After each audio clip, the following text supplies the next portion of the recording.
guys able to see the whole screen or? Yeah, we can see it just fine. Okay. It might just be a nuisance for you. No nuisance. I can move it around. Perfect. All right, it is 7 o'clock, and so we're going to kick off the first of a 3-part webinar series. So good evening, everyone, and thank you for joining today's webinar, The Rise and Fall of the Florence Settlement. My name is Elena Millette. I'm a planner at the Tug Hill Commission, and I'm here to host our first of a 3-part webinar series, as I mentioned, on abolition in the Underground Railroad. So this series will highlight people and places involved in abolition work and the routes to freedom that were taken by formerly enslaved people. So for those of you who don't know, the Tug Hill region covers 2,100 square miles in portions of Jefferson, Lewis, Oneida, and Oswego counties. The commission itself is a small non-regulatory state agency, and it provides technical assistance in land use planning, natural resource management, community and economic development. But lately, we've been partnering with other organizations and people like our panelists today to highlight different histories on Tug Hill. So if you haven't had a chance, I highly recommend going to the Commission's YouTube channel and seeing series like the Letters from a Tug Hill Logger and others. So in the workshops that followed today's kickoff, presenters will highlight, as I mentioned, routes taken through the North Country to freedom, Underground Railroad sites along that route, and the people that use them. So we'll add a link to the chat box for information about these webinars that you may be interested in. And hopefully you've already registered for them. So throw that in the chat. And let me make sure it goes to all attendees. There you go. And so now I'd like to introduce our speakers today. We've got, as you can see here, we've got Matt Kirk. He is an archaeologist with Harkin Archaeological Associates Incorporated. Did I get that right, Matt? That's right. That's right. Good. We've got Chuck Vendry, or Vendry. Chuck, can you correct me there? That's good. Okay. Who is also an archaeologist, and he works with New York State DEC's Division of Lands and Forests. And Jessica Harney, she's a social studies teacher at Camden High School and teaches a dual credit course with NVCC on U.S. history and New York State history, global history, and psychology. And she also advises several school clubs. So Jessica will begin our webinar today. And I'll add that she has found herself conducting research on the 1850s Florence Farming Association of Florence here in New York. And she has been a volunteer since 2009 with the National Abolition Hall of Fame and Museum and serves on their Cabinet of Freedom. She also sits on several Underground Railroad advisory boards and is a member of historical societies in the Oneida County area. So please, Jess, take it away. Thank you, Elena, and thank you, Matt and Chuck, for joining us as well. So today we're going to take a look at the Florence farming and lumber community. It's identified in the Florence Hill Forest. It is a small 19th century settlement of both freedom seekers and free Blacks who had established some communal living in Florence. They did this through the help of many abolitionists, including Stephen Myers and Garrett Smith, who we'll talk briefly about. A lot of other people that are well-known abolitionists weighed in on the enterprise as well.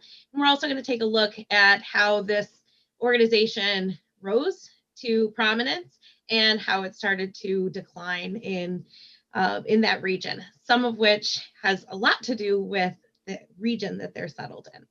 We're going to be focusing on, continuing to come back to the theme of how this community fits into this larger context of land use in the Tug Hill region over time.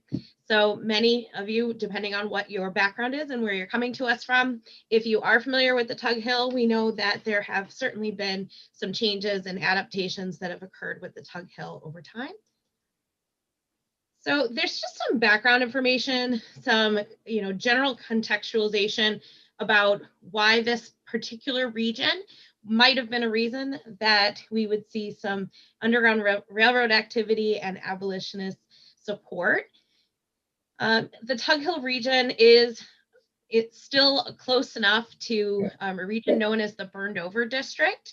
And we see a lot of abolitionist activity from the 1830s through the 1860s in this region. Our speakers that'll be coming on the later webinars in June are going to be tackling the specifics of Oneida County and then also some of the trails and stops along the way, as Elena mentioned. So the proximity to the Erie Canal and other Underground Railroad sites throughout this region are going to make Florence a likely location for settlement, for potential settlement. It also has a lot to do with who owns the land. And that's going to be a prominent abolitionist named Gerrit Smith. He's from Peterborough, New York. He owned approximately 18,000 acres of land in the Oneida County region and a good portion of Florence. So we'll get to how the land acquisition took place and how this became a settled community. We have some other abolitionists that are weighing in, a man named Stephen Myers from the Albany region, and he kind of gets this whole thing started. We also have Frederick Douglass, who at times throws his support and at times is a little skeptical about whether or not this is the right thing for people to be settling with. We also know that the power of the press, the newspapers, the abolitionist press is going to be huge in marketing this area for people from around New England.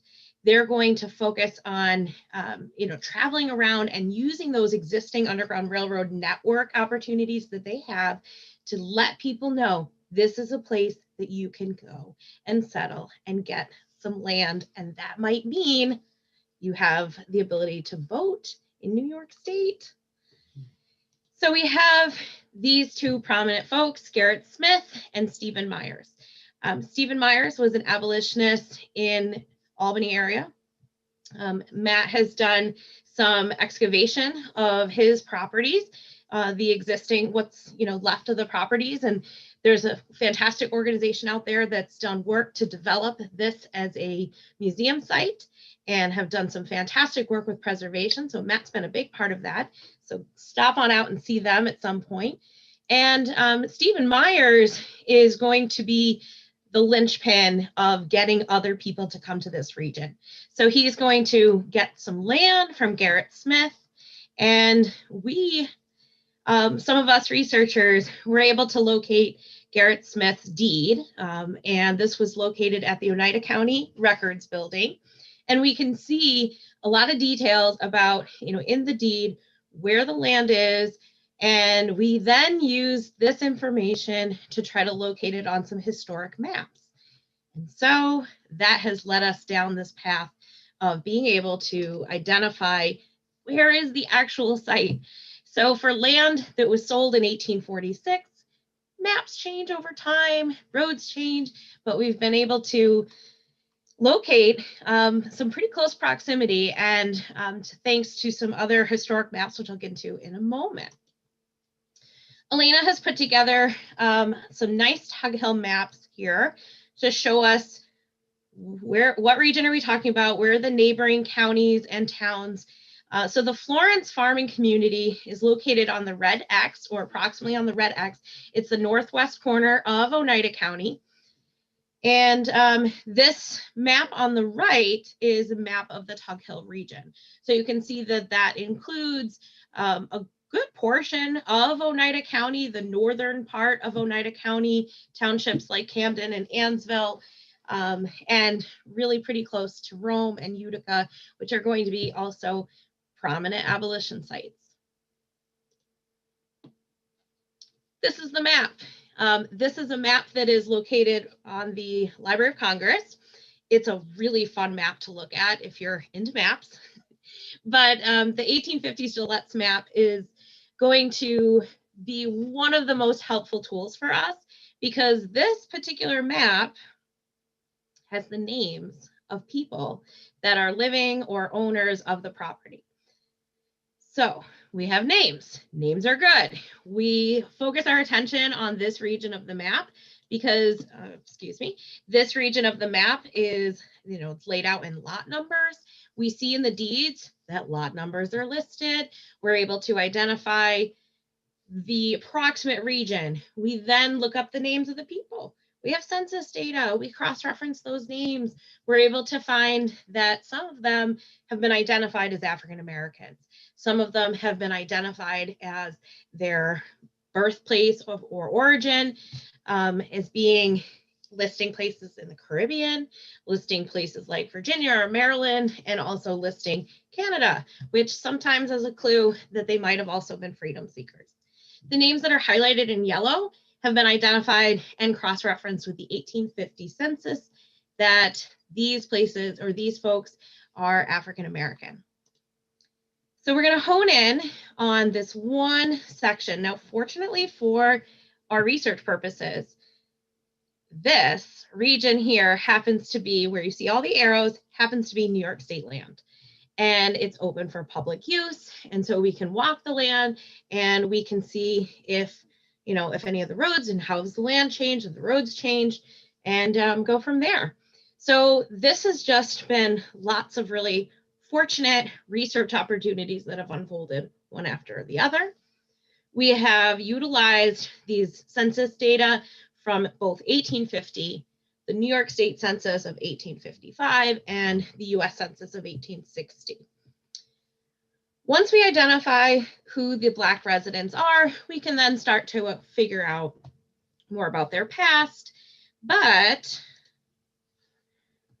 again, we can see that if we look at the map and the land today, and this was something that was really important to the Tug Hill Commission, that we wanted to show you, since we can't go there, we wanted to show you what the land looks like today and what you could expect if you were to visit this site. So the land today, again, I mentioned at the beginning that we were going to try to focus on the common thread of how the land changes over time. Now, these men that settled in this region essentially came to raw forest, and they had to lumber the land, clear the land, prep the land in order to farm it. There's a lot of steps. There's a lot involved. Just turning over a 10-foot garden patch, 10 by 10 garden patch is kind of a lot these days if you don't have the right tools. So we see that they start with raw forest, and in a lot of ways, this place has reverted back to that natural state, that pre-settlement state. So it is interesting to see how it's changed over time. The maps, I've tried to line up the maps here. So this road here, and I'm not sure, can you see my arrow? Okay, thanks. So this road here is Florence Hill Road. The crossroad from the old map was Mulvaney Road. It wasn't even called Mulvaney Road yet, but we can see that there's some similarities in the layout of the road structure. This crossroad over here didn't exist yet, but it will later go on to be Maple Hill Road. Today, Mulvaney Road is just a state access road.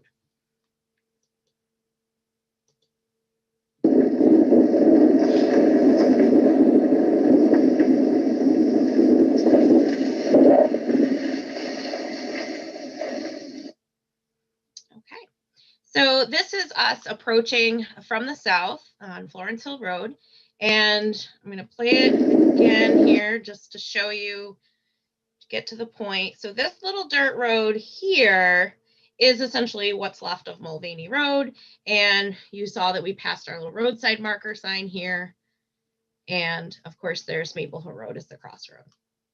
So I'm going to turn this over to Chuck for a couple of slides to talk a little bit about the role that the DEC plays. And again, this is New York State forest land, so we have to work collaboratively with our friends at the DEC to make sure that this process is done right and legal and safe.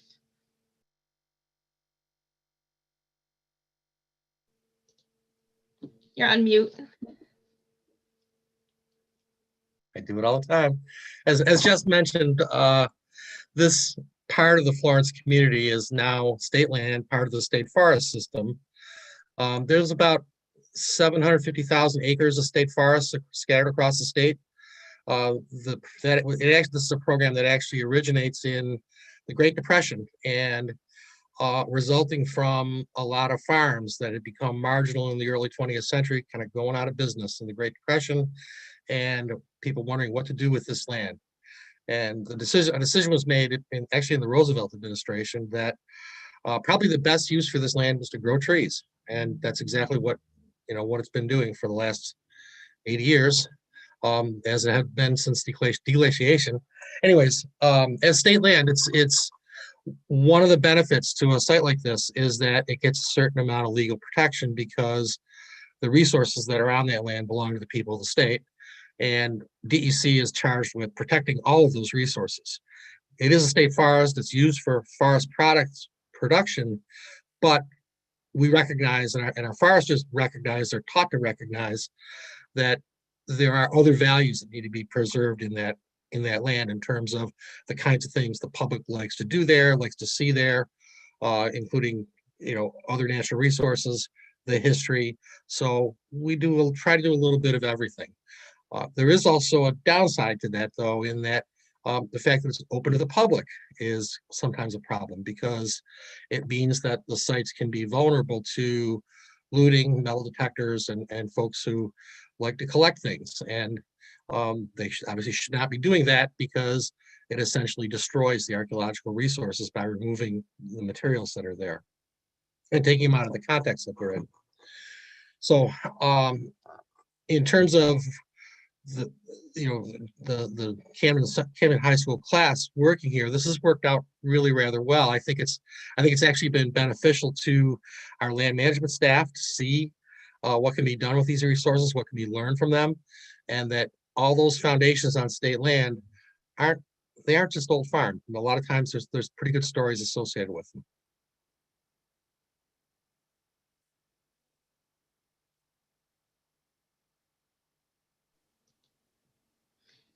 And we also, this particular region that we've been working with is, very close to other private lands.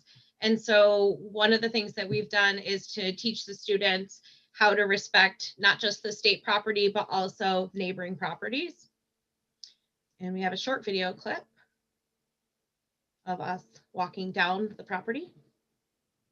But there's stuff that says I don't know any negative stuff.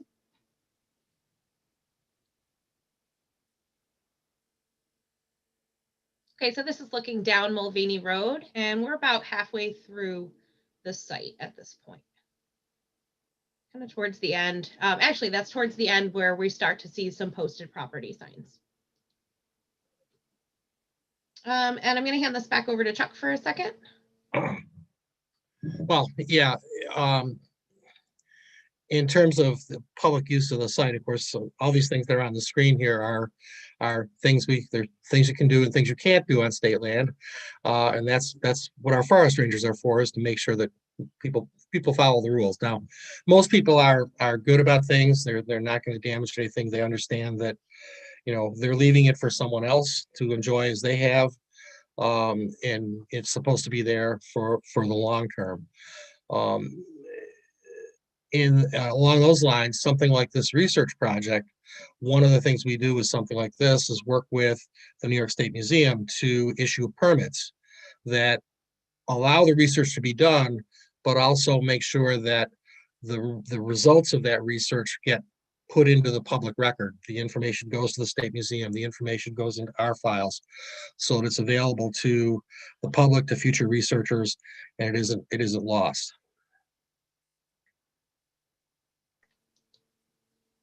And that would essentially include some of the document research that we've done as well.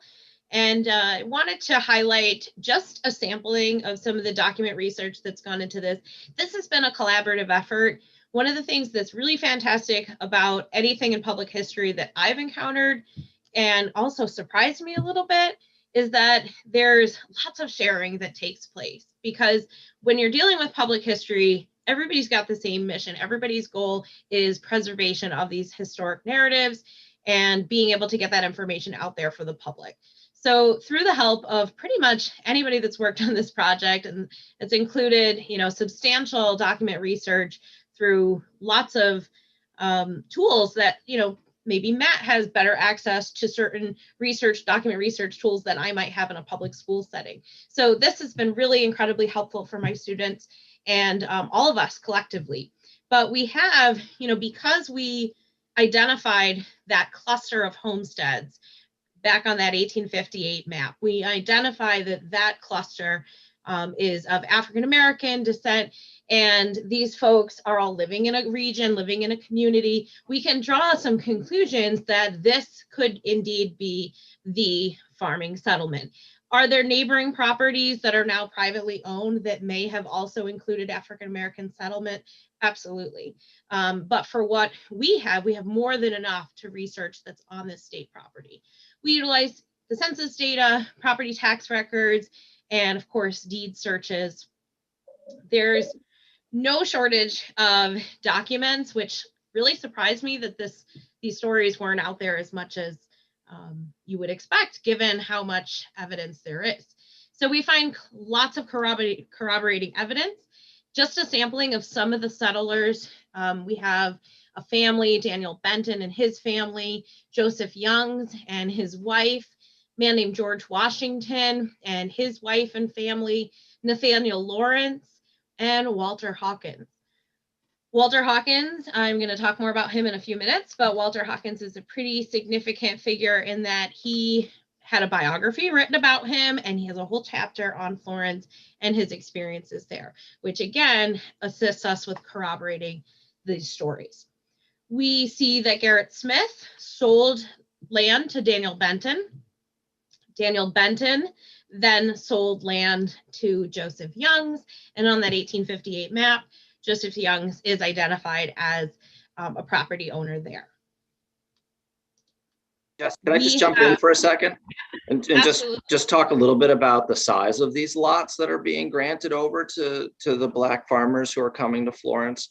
These are only 5 acres of lot land, when at the time in the 1850s, to have a really productive farmstead, you would need well over 100 acres. And within that 100 acres, you would have open farm fields, you'd have pasture land, and you have wood lots. And so these are really very kind of small lots that these folks are really trying to farm. It's really not large enough to be terribly successful, just based on the size that they're trying to clear right from the beginning. So it's a difficult task that they're trying to undertake right from the very beginning of purchasing these properties. All the more reason why the collaborative nature of a community, a planned community, where they can share resources, maybe with a mill, and that's going to be really key to their success. So we have been able to work with these sites here, what would have been, the George Washington site, and then also identified what would have been the Joseph Young site. Here's the deal. In these places, other people have potentially lived in these places since they were there. And so the evidence and the remains on the properties today, some of them are from the 19th century, some of them are from the 20th century. It doesn't become state property until the 1930s. So we do know that there's a short window of time, and so there are very few landowners. But it is also likely that some of the artifacts that are on the land, and of course, we have not gotten to the stage where we could go any deeper than just surface observation, but there could be more, and eventually, maybe we'll get to that point. But for now, we're just having so much fun doing the surface observation and the document research. So we have walked this road many times. We've walked these property lines. And what we have the students do, I'll have Matt get into that a little bit more, but we essentially try to identify any sort of human artifacts. We also have asked the kids and anybody that's lived in this region, how do you survive on this land? And so we are so fortunate to be able to, quote unquote, ask Walter Hawkins, one of the settlers. Now, Walter Hawkins was a freedom seeker. He did free himself and ended up here in Florence. He traveled via New Bedford, Massachusetts, probably attended a meeting about the Florence settlement, because they did give talks in New Bedford. In his biography by S.J. Celestine, they talk about how his life was. And Celestine writes, in regards to Hawkins on Florence, they built log cabins, they converted bark into money and sent timber to the sawmills. When they talk about bark into money, they're talking about a product called potash. So that when the wind began to proclaim the advent of the cold season, they found themselves fairly well provided for. And as their wants that were neither many nor great, they were perfectly satisfied with the common necessities of life. Hawkins himself was far better provided for than when he was a slave in Maryland. They managed to struggle comfortably through that bitter cold winter, much better than their highest anticipations gave them warrant. I love this excerpt from Hawkins' biography because there's a few little phrases. They found themselves fairly well, common necessities of life. They managed to struggle comfortably. Sometimes I do think that those are the anthems of the Tug Hill region. We know that Tug Hill is, you really have to, you don't have to, but it takes some hardy stock to be able to survive those harsh winters at times. So the land today, this picture on the left identifies the land today, but what they would have been doing with the land back then was clearing the timber and then multiple uses for the timber itself. There's going to be so much that they can provide for themselves before they even get to the stage of farming. Of course, I mentioned briefly potash. It's a chemical compound in wood fertilizer, and there was some good money to be made. It could be used in making and manufacturing a lot of products. So once the land would be cleared, they do have resources like the rocks in the soil as they're clearing the land, so they can use that for rock foundations. Most of the structures or homes that they would have built would have been log homes. Some of them may have had rock foundations or partial foundations, partial rock foundations. And we can see these things here on the site today. So this is the kind of thing that you would see. And this image here, or sorry, this excerpt here, I'll make sure I'm not cutting into Matt's time. This section here just talks about Stephen Myers writing a letter to Frederick Douglass, trying to describe the land. And so this is in Stephen Myers' words. He talks about how on the lot there's a stream of water from the Mad River, where we should be able to, by damming, to have good water power. I've always stated in my lectures that Florence was a heavily timbered country, stony soil, good oats and corn, as also good grazing land. The farms joining us, cleared land, realized from $25 to $50 per acre. The oldest inhabitants of the town say Florence is a healthy town. They send their produce to Rome, which is a good market. I stated to the colored citizens of Utica and throughout the different sections of the country that they would have to work hard the first 2 years on their farm and in their lumber business. Now, what we see here is that Stephen Myers is proud of what they have, but he's also trying to justify what they have. To a really prominent abolitionist like Frederick Douglass, he's hoping to get his blessing. He's hoping that Frederick Douglass would throw his support behind this. And the reason that he's doing that is that there has been some shaky skepticism on his part and a little bit of drama. So again, here's a couple of other images of the site. We can see things like wells that are dug and lined with stone, water from nearby springs, or at least evidence of that. Maybe the springs have dried up. There are still some active springs there. And cellars would be dug for food storage.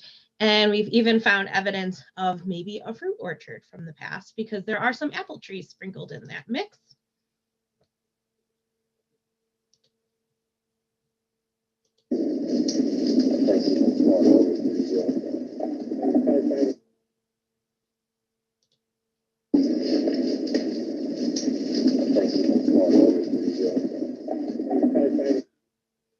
So you want to watch where you're going, of course, when you're out there. I'm going to turn it back over to Matt for a little while, talk a little bit about this graphic that he made to try to give us an idea of what are some of the sites and resources that we found. Thanks, Jessica. So as Chuck had mentioned, unfortunately, We don't have the opportunity at this point to do actual ground excavations archaeologically. That requires a 233 permit, in which we would need to catalog and to care for and to come up with a management plan for the artifacts that we would encounter. And since this is in its sort of infancy stage of trying to understand exactly what's out there, our approach was to work with the Camden High School and other volunteers to walk through the forest and to identify as many features. This is what archaeologists call groups of stones, foundations, cellar holes, the well like we saw, to find as many of these features as we can. And throughout this process, we're not all that concerned about whether or not, as Jessica had kind of alluded to, whether or not these are directly associated with the Florence settlement from about 1850 to about 1860. We want to see the totality of everything that's out there. And once we start to understand that totality, then we can start to focus in on what features may have been associated with those early Black farmers in this area. So our goal at this point was to walk systematically. We would walk together in very large groups of about 20 to 30 folks, walking over the landscape, and we would flag where we found these different archaeological features and artifacts. We would then take GPS coordinates using various GPS collectors that we have at our disposal. And then we worked hard with the students and other volunteers to create scale drawings and to photograph and to document and record as much as we can about many of these features that we were finding out there. So this really is a collaborative effort. It takes a lot. Archaeology is not easy. Archaeology takes a lot of hands to make it work. So we've been fortunate in that we've had a number of students participate. I believe we've done this, what, 4 or 5 times. And we do this over the course of one day. So I think we've done a lot. If you think about it in terms of 4 field days, we've been able to identify a lot of archaeological features, and taking the documentation that Jessica and others have collected, we really are able now to start to very early in that process, start to identify those features that are associated with the Florence settlement.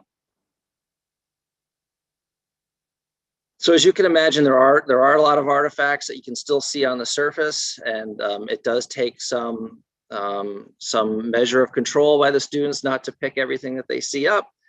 But that's what we ask them to do. We try to document it, as we say, in situ, meaning in place, and to try to photograph and take notes to the best of our ability.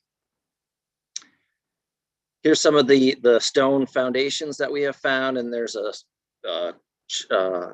chalk signboard that we've used to help us to identify it, and also to help us reassociate that with some of the GPS and other mapping data that we've collected. So these all these pieces of a large puzzle can easily go back together. As I mentioned, we worked with the students to do scale drawings. We've introduced to them the concept of the metric system, which is still somewhat foreign to high school students, but for archaeologists, it's a much easier system to use because it's obviously in units of tens, which makes it easier for us to scale the drawings and to shrink them and to expand them onto a piece of paper that we have available to us. And the students were actually excellent at this. We had some really good artists. I'm not a particularly good artist myself, so my scale drawings look a little bit like first graders work, but these guys did a really great job and really kind of took to the task. Bugs are a problem. I think that's why the gentleman in the front there has the hood up and the gloves on, because there are obviously black flies and mosquitoes swarming around throughout the property. Not everything is associated with the Florence settlement. I think a feature like this, which is part of a large bank barn, is clearly something that was occupied by the later, it was mostly Irish farmers who had succeeded the Florence settlement afterwards. And The reason we kind of know this is, in about 1850, dairying is not a big part of the landscape. It's not how the land was being used. It was difficult to get milk products to market at the time. There still weren't refrigerated rail cars. Large cheese making factories weren't all that common. The best that you could do with it is to make butter. And, most farmers were able to make butter on their own. So there wasn't a large sort of market for these things. But by the 1870s, you do start to get cheese factories, you get refrigerated rail cars, and therefore there's a growing demand for dairy products. And so that's why this barn, based on its size and something of its shape, tells us that it's probably part of the later occupation of the landscape. But despite that, we documented everything that we can find out there, because it is an important part of the story of the evolution of how this land is being used over time.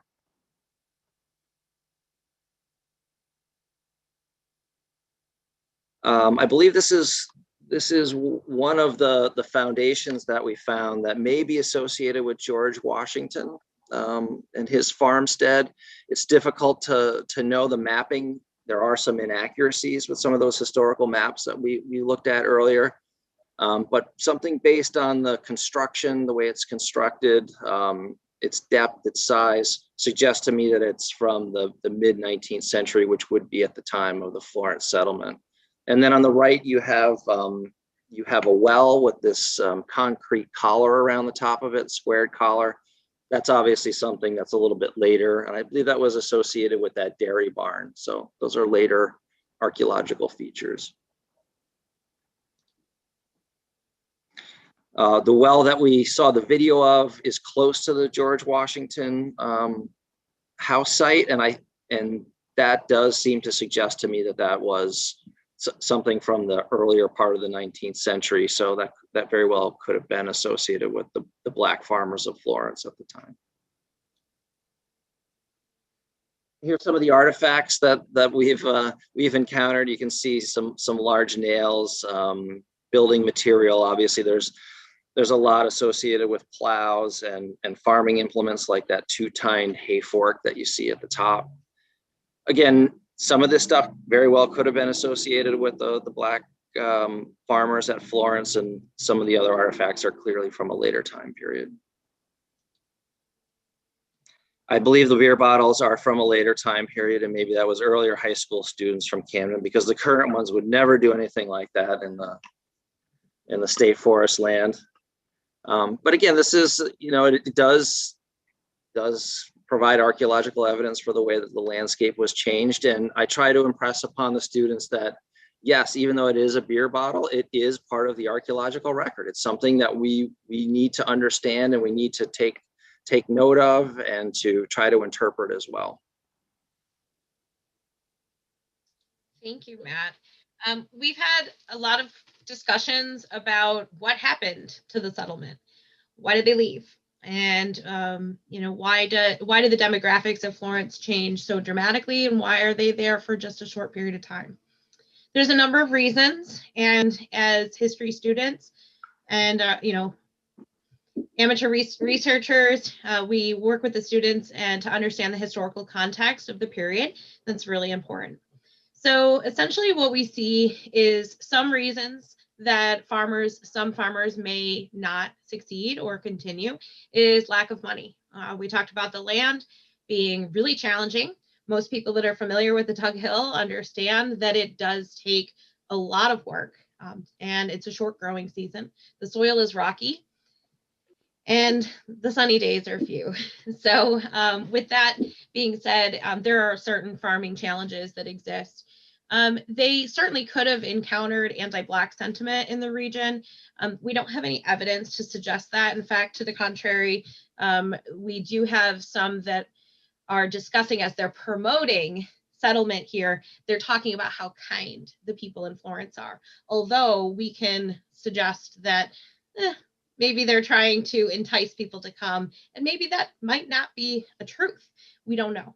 But if you're marketing and you're trying to, sort of sell a region as being better than the place you're in now, then you're not going to say the people of Florence are not good people. So we talk about that with students as well.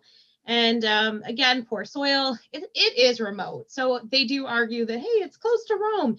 It's 22 miles today by car, and those are on paved roads. So it's not that close. So that's a challenge. They also are going to experience a series of poor press. There is a man named Henry Bibb that is going to kind of critique the experience. It's going to lead to discussion. It's going to lead to Frederick Douglass being hesitant of having his name attached to it. And he's going to ask the Florence Farming Association to unsubscribe him, so to say. That doesn't mean that it was a bad endeavor. It just means that there was skepticism, and that could have contributed or hurt the movement. And then probably one of the most sincere impacts was the Compromise of 1850. With a strengthened Fugitive Slave Act, it's likely that that would have certainly frightened some of the freedom seekers that had settled in this region away, making Canada really their only option to really truly feel safe and free. Abolitionists did meet to try to process how they're going to move forward and how they're going to continue to make upstate New York a safe place. And this is an image of the Cazenovia, New York Cazenovia Anti-Slave Convention. They're discussing the Compromise of 1850 there. Again, I mentioned briefly that there's a little bit of bad press. They published all of their letters, you know. Many times, if somebody wrote a letter to Frederick Douglass, he publishes it if it's somehow helpful for the movement. And so this is a an article that Douglass published. It was a letter that he wrote to Stephen Myers, where he's essentially saying that he doesn't know if this is the right thing. He is unsure, other than what he can see on a map. He is just not too sure. And he doesn't really want to give an opinion about it, of the advantages or disadvantages, but respectfully request that my name be erased from the list of agents for the Florence Association. Now, that's pretty big deal, because that means if he's not going to be an agent, then he's not going to be promoting it. He's not speaking poorly of it. He's not speaking in favor of it. But even a man like Frederick Douglass to take a neutral stance can certainly have a powerful impact on the success or failure of this organization. Finally, as we take a look at the land today, we've seen a lot of images and a little bit of video. So here's a few more. And again, the features that are there may be from the 19th century, maybe for the 20th century, but they all contribute to the overall understanding of this region. A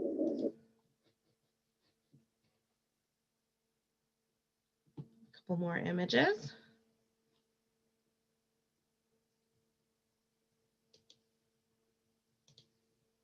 Sorry about that.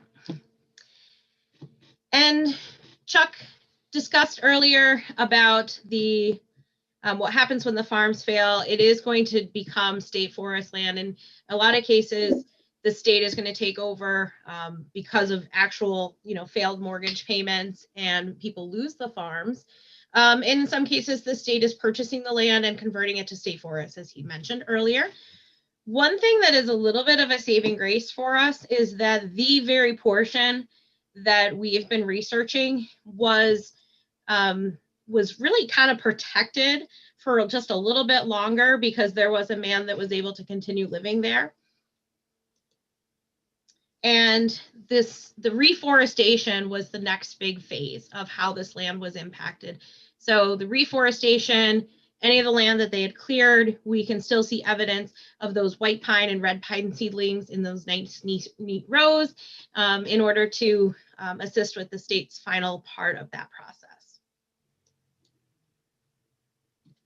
And we're doing this presentation in May, so I wanted to plug that May is Historic Preservation Month, and we've also tried to highlight this with students in the past as well. If you're interested in knowing more about the Underground Railroad in your area, or particularly the Oneida County region, there's a number of resources that are available, and I'm not sure if Elena is able to get these links out there to everybody, but this is a list, and you can find these links searchable. Maybe we can put them. Perfect. Thank you. And we also did receive a Pomeroy Foundation roadside marker. And so we would be remiss if we didn't mention the really generous gift of this marker. This helps bring attention to this area. And this is really the only marker that identifies this region and the prominence of this site. So we're very proud that this site exists, and we thank the William Pomeroy Foundation for their assistance in that. And it is a beautiful site. And we're going to take questions, I believe. So I'm going to turn it back over to Elena. Well, thank you all so much. And it's almost like you timed it. It's exactly 45 minutes. So well done. So I see we've got a raised hand. And I'll get to you in a second. I see Deidre asks, Jessica, how did you first hear about this area and why did you end up doing so much work on it? Thank you, Deirdre. I first heard of this. I attended a workshop at Colgate for teachers, and that, was the whole thing was 3 weeks on Central New York's Underground Railroad, and that was back in, I want to say 2007 or something like that. And I mentioned it to students, but their question was always, but where is it? I live in Florence, where is it? And so I hate not knowing answers to students' questions. So when I did have an opportunity to do some research through another workshop that I later attended, they said, here, research a topic. That's what I picked. And I'm happy that I did. Thank you, Deirdre. Yeah. Martina has a question. Martina, I'm going to give you the opportunity to speak. Thank you so much. A friend, I heard about this on Facebook. I'm from Florence, and this is the first time hearing about any of this. I graduated high school in 1976. It gives you an idea of my age. A Camden friend shared this with Facebook, and I thought, oh my God, this is incredible. Thank you all. I can't wait to go to the sites and look at the map. I had heard that our land somehow was part of the Underground Railroad, but nobody, and again, this is the 70s, that nobody really had the facts, right? And at that time, there wasn't a lot of facts about the Black community at any point in time in the region, unfortunately. And so this is just a gold mine for me and my family. Unfortunately, I live in California now, so I took off work so I could join. My sister could not, but thank you, and I will be looking forward to more posts. Can we sign up somewhere so that I get this information from you firsthand? Of course, Martina, we will follow up with you on that. Awesome, thank you so much. Thanks for sharing. All right, Jan, we're going to give you the podium.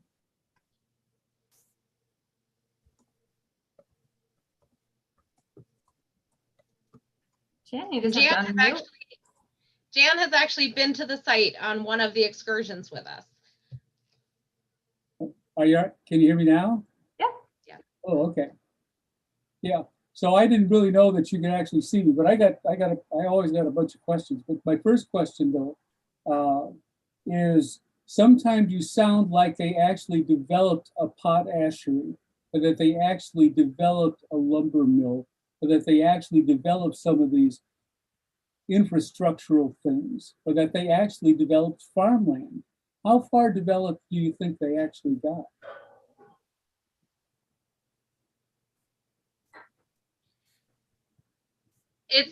It's hard to say because there's limited documentation on the final success of the group, and I think that I personally think that it's still pretty limited, and I don't have a conclusive answer because we don't have the documentation to support anything other than an article that lists what has been accomplished, which is helpful. But we also know that there was skepticism in the site at that point, and so without actually people being there and seeing it, it's hard to say how much was actually there.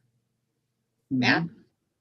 Yeah, I think that's right. We don't have a good idea as to how far this progressed along. It was Stephen Meyer's great desire to build a lumber mill and to start to create some of these industries that were there. But exactly how far they progressed, we don't know. And we do know that there was also, besides some of the farms, there's some indication that some sort of boarding house or hotel for families who are looking to move into the area was built up in that vicinity as well, but we don't know exactly where that was located. So there's a number of different aspects of the entire community that we have some inkling was developed, but we don't know where, and we don't know to what degree that they were ever finished. You know, it really, the settlement itself unfortunately failed very quickly, right? By 1851, there's this really great fear in the community that due to the Fugitive Slave Act, that very healthy farmers in particular, Black folks in a rural community would be targeted by slave catchers. And so, you know, people like Walter Hawkins, who are in the prime of his life, his idea is to get out of Dodge and to move to Canada. And so you're left with a community where some of the healthiest, most able-bodied men are afraid to be there because they're in this exposed position and they leave. And therefore, what we think is left behind are some of the older folks who aren't quite that strong, who aren't in the prime of their lives, who probably aren't going to be targeted by slave catchers, but at the same token, they're also not able to contribute to the larger efforts of the community by building some of this infrastructure. Great point. For your question, Jan. We've got a question from Tom, and I think this goes back to your earlier comments about how the research is really in its infancy, and you're in, you know, your preliminary corroborating evidence process, right? And so Tom's question is, what are DEC's plans to support further investigations or research into the history of the site in support of this understanding? Thanks, Tom. Thanks for your question. Well, I think the department will continue to support the research in terms of allowing it to be done. I'm not sure. I guess other things that I think that will take place. I know certainly the next time there's a timber sale on this property, people are going to be very careful about how foundations and walls and things like that are handled. We have protocols for those sorts of things in terms of how trees are felled, how they're skidded out of the woods to avoid damaging any of these resources.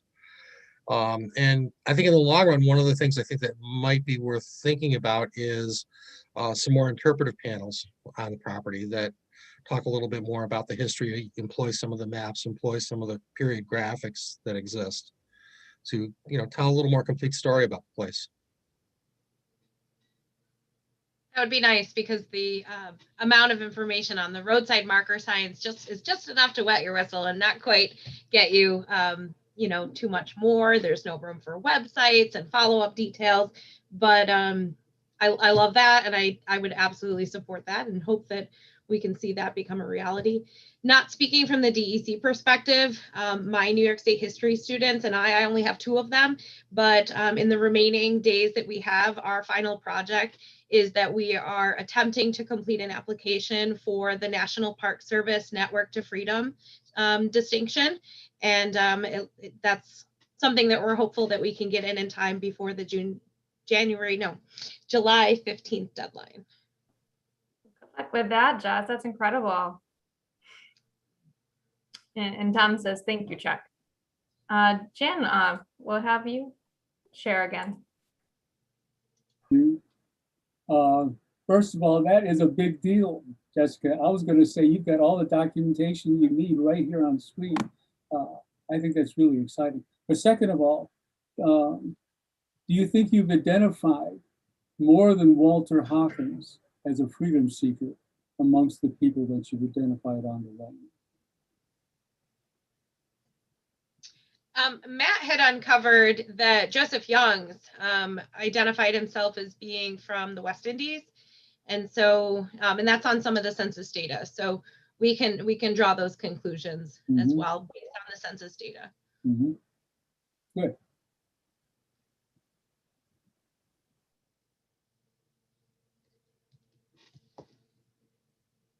Thanks for sharing, Jen. Mary says, that's wonderful, Jessica, and a great experience for your students. And I'll also say that the links that Jessica mentioned at the very tail end, I've dropped in the chat as well. So feel free to grab those links and open them up in your browsers. And I'll also drop again in the chat the links to the upcoming workshops. Does anybody have any other questions or comments for Matt, Jessica, and Chuck? Going once, going twice. Well, feel free to reach out to us and we'll make sure that any questions you might have or any follow-up will reach Matt, Chuck, and Jessica. And I'll take a second here just at the tail end to plug the other 2 webinars in the series. The next one is happening on June 10th. That's with Jackie Madison, who's the president of the North Country Underground Historical Association. And that'll be at 7 o'clock as well. And she's going to be covering a more broader picture of the North Country and the underground routes that were taken and the people who took those routes.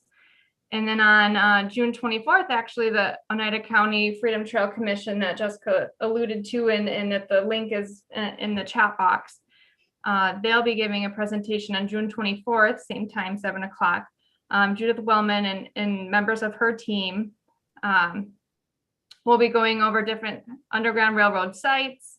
They'll talk a little bit about abolition and life in Oneida County, drawing on similar themes that we were hearing today, and definitely it's going to prove to be a fascinating second and third part of our series. And I couldn't think of a better group to kick it off than the 3 of you. And thank you all so very much for making the time to do the webinar and to take Jen and I out there to do some filming. And I can't recommend enough to everybody to go out and see it. It's a really wonderful site. And thank you all for the work that you're doing. Thank you very much, Elena and Jen, for giving us this opportunity. And I also want to thank Matt and Chuck, because they are, professionals, and they don't need to help my students, but they do because they are really passionate about public history. So thank you so much, you guys. And they've got some real good stories too. Thank you, Jessica. Nice job. Yes, very nice. Great, guys. Well, you're getting a lot of thank yous and very interesting and fantastic in the chat. So job well done, guys, and have a good night. Thanks. Thanks. You all do the same. Talk to you Bye, later. guys. Take care.